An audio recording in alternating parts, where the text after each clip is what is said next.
Damn, I mean, you ain't never lying. Take two. Forgive me. Take two. When y'all see this on YouTube, this is take two. I was just talking shit and I dropped my phone. Whatever.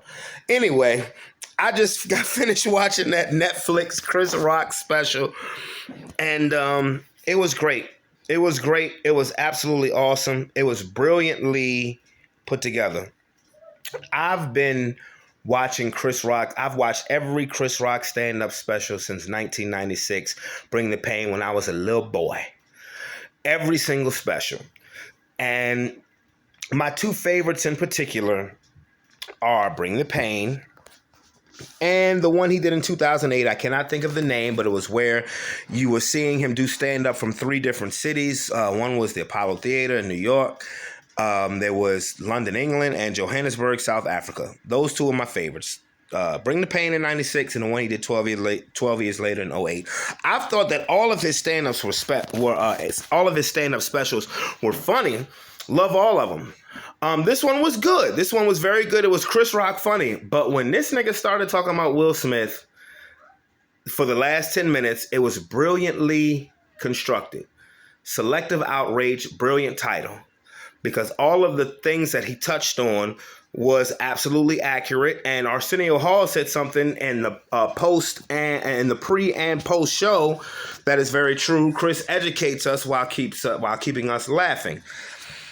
But it was brilliantly put together because everybody in that audience and everybody watching on Netflix from their home was waiting for him to talk about one subject and one situation, Will Smith. And he made us wait until the last 10 minutes of the show. If he had came out off the bat talking about Will Smith, nobody would have been disappointed. But he talked about all of the situations, like talking about his daughter, talking about the woke culture or the woke trap. But he kept us on the edge of our seats because he kept dropping the little Will Smith references, like when he was talking about Snoop. I don't want another rapper to come up beefing with me. When he talked about Jay-Z in reference to Beyonce, I don't want another rapper beefing with me.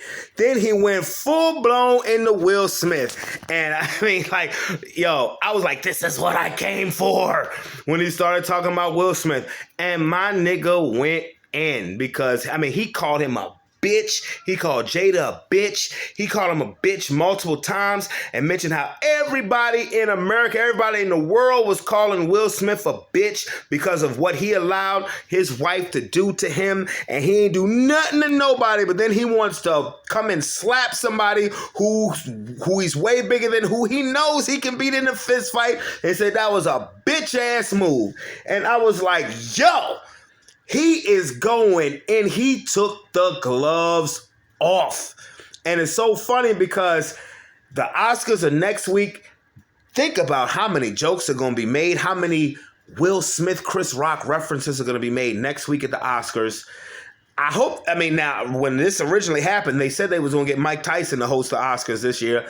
I don't know if that's going to happen. I really hope it does. But, think about this comedy stand-up is fresh now. Like 7 days later when it's the Oscars, this shit is still going to be fresh. So people are still going to be talking about this. I mean, but I thought it was brilliantly constructed. Chris Rock was on his A game. Like I said, it was a funny stand-up. Very funny. Love the way he talked about his daughter and sex and the woke, like I said, the selective outrage. But when he went on to Will Smith, yo, my man took the gloves off.